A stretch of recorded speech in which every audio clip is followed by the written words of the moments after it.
Welcome back. Now, as the US Open nears its climax, it's beginning to look more like a rematch between the Wimbledon finalists. Now, as Djokovic emerged victorious in a 5-setter versus FedEx, and as Nadal humbled the mighty Murray, the marquee match is taking shape. It will be Djokovic's clean run in 2011 against Nadal's sheer grit for top honours at the US Open. Five-time US Open champion Roger Federer was looking for redemption, determined to avenge last year's semi-final defeat at Flushing Meadows versus Novak Djokovic. Federer, seen here in the near court, took the first two sets as the world number one lost all the crucial points. But Djoko is the world number one, and that is why.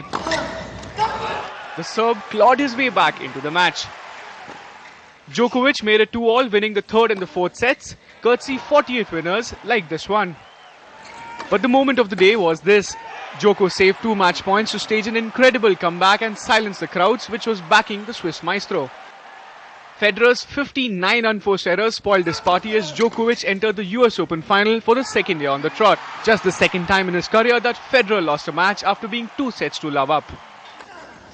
In the other semi-final, it was Rafael Nadal who was dominating Andy Murray as he took the first set quite easily. Nothing changed in the second set as the Spanish matador powered his way to a 2-set lead. Murray, seen here in the near court, gathered some momentum to pull the third set back. But the Spaniard finished the match in the fourth set. He now faces the red-hot Serbian Novak Djokovic, who has 63 wins in 65 matches this year. A repeat of last year's final promises to be a mouth-watering clash. Well, fascinating as the US Open and the ODIs are on Sunday, it was time to tune into another kind of match, with the best young minds pitting their word skills against each other. It was the Spelling Bee contest, no less. Our reporter Krishnamurthy brings to you more.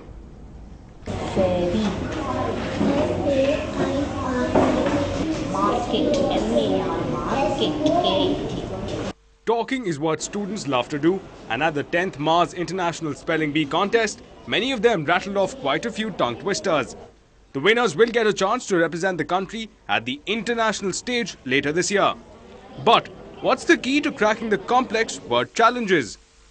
I read a lot of books and then I write down the names. I write down the words which are tough in a book, and then I open the dictionary and write down the meanings for those words.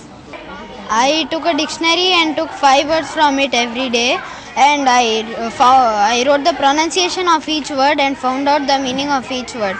I read some books, English books and vocabulary books, and that's how I prepared. Parents say that preparing for Spelling Bee is fun, but it has to be a continuous process. In this, my son's case, we never made that, this competition thing a formal one. What we did was like dining table, we chat something, we introduce new words, and we'll tell them that, we'll tell the meaning. Then we'll tell them that better go and check it up the meaning. I mean, so that spelling and all this. So, it's a lot of curiosity we developed with the kids, but the kids will take their own way how to learn things, because you can't force the kid to learn things. Experts say that students studying abroad always go over their Indian counterparts in competitions, as schools here hardly make students focus on phonetics, which is the key to correct pronunciation. If we take a word like rendezvous, which is spelled N-R-E-N-D-E-Z-V-O-U-S, for the first time if somebody sees this word in the dictionary or in any book, if they do not know the phonetic symbols, they will just pronounce this word as rendezvous. But the correct word pronunciation is rendezvous.